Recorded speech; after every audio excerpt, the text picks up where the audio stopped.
Hello everyone, welcome back to the MHF channel. Special for today, I am not going to review the diecast card, but I'll review the 4th generation iPad Air, which was released in 2020 in October and officially sold in Indonesia in November. This is Wi-Fi only. The color is sky blue.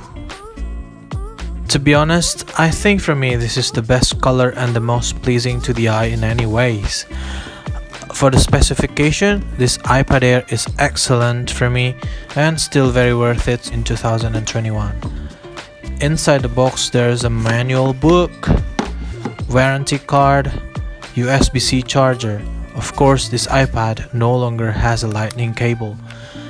It's a 64GB version, and it's really strange because this iPad doesn't have a 128 version but jumps straight to 256GB.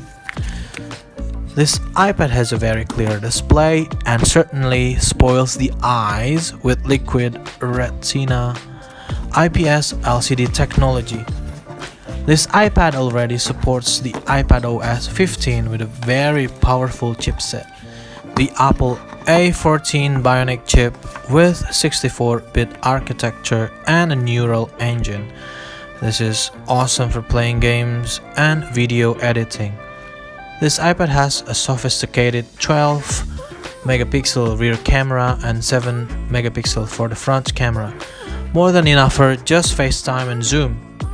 This iPad doesn't have a 3.5mm headphone jack, which means you should always use Bluetooth every day, but it's not a big problem though.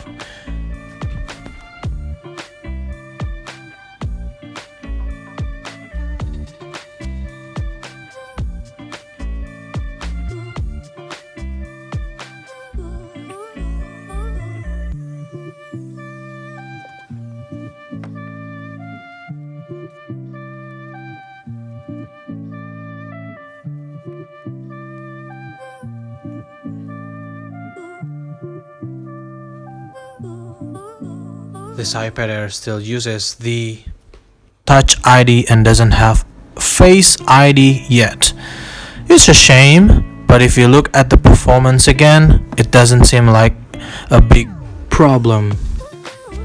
This iPad 4 is also claimed to have a battery that can last about 10 hours of normal use, which is pretty good for me who likes to play games and video editing.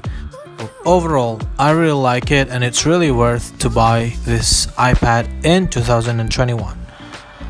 What about you guys? That's all for today. See you in the next video. Bye bye.